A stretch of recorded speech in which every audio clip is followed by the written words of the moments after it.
সব দিদিদের ঠিক এইরকমই একটা বোন চাই।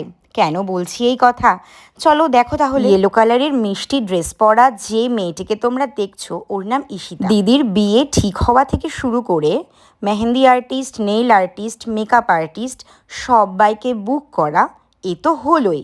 প্রত্যেকের ডিজাইন চুজ করা, কেমন কিসের দিদিকে পারফেক্ট লাগবে এই ডিসিশনটা ওই নিয়েছে। দায়িত্ব শুধু এইটুকু নয়, দায়িত্ব অনেক।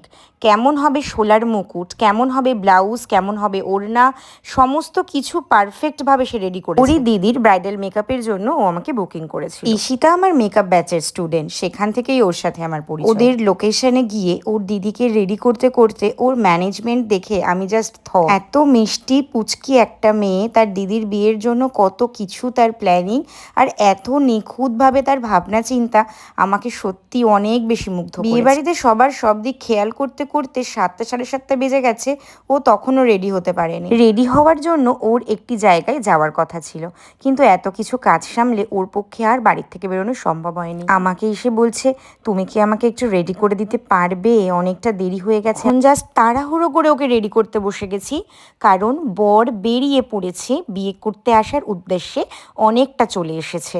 চারিদিকে সমস্ত লোকজন এসে গেছে, সবাই এবার ওকে খুঁজছে। সবাই ফোন করে ওকেই খুঁজছে, কারণ অনেক রকমের প্ল্যান প্রোগ্রাম বিয়েতে ওর জন্যই আটকে। চারিদিকে একদম হুড়োহুড়ি লেগে গেছে। কিন্তু দিদির বিয়েতে স্পেশাল লুক বলে কথা, এইটুকু সময় তো ওকে দিতেই হবে।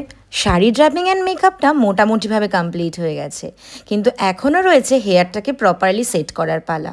আর হেয়ার স্টাইলটা কমপ্লিট না হলে তো পুরো লুকটা বোঝাই যাবে না। লিপস্টিকটা পরাতে গিয়ে আবার একটা তাড়াহুড়োতে লিপের শেপটাই করে ফেলেছি ছোট, আবার সেই লিপটাকে প্রপারলি কারেকশন করতে হবে।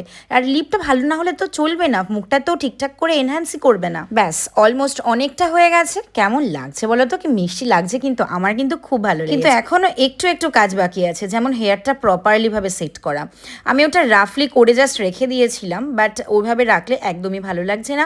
ওকে আয়নার সামনে বসিয়ে আগে ওকে দেখালাম যে তুমি কিভাবে কমফোর্টেবল দেখো, কারণ ওকে কিন্তু অনেক হুড়োহুড়ি ছোটাছুটি করতে হবে। তাই হেয়ারটা জাস্ট পিছন দিকেই ও ওপেন ভাবে রাখতে চাইলো, আর জুঁই ফুলের এইভাবে গাজরা তৈরি করে নিয়ে এইটাকে তাহলে আর কি, আসছি এই তো আমি দৌড়াচ্ছি, দাঁড়াও। এইসব হতে হতে ইতিমধ্যে তো বর ঢুকে গেছে, এক্ষুনি তো যেতে হবে, আর একদমই হাতে টাইম নেই। উলু পড়ে গেছে, বরণ চলছে, আর ও খুব তাড়াতাড়ি করে ওকে রেডিটা করে কমপ্লিট ফিনিশিংটা করে ওকে ছেড়ে দেব। আর ও তাড়াতাড়ি করে গিয়ে একদম চলে যাবে যেখানে জামাই বরণ হচ্ছে সেই। আমাকে কিন্তু কমেন্ট করে অবশ্যই জানাতে হবে তোমাদের এই লুকটা কেমন লাগলো, আর কার কার এইরকম একটা বোন চায়, আর কার কার এমন বোন অলরেডি আছে।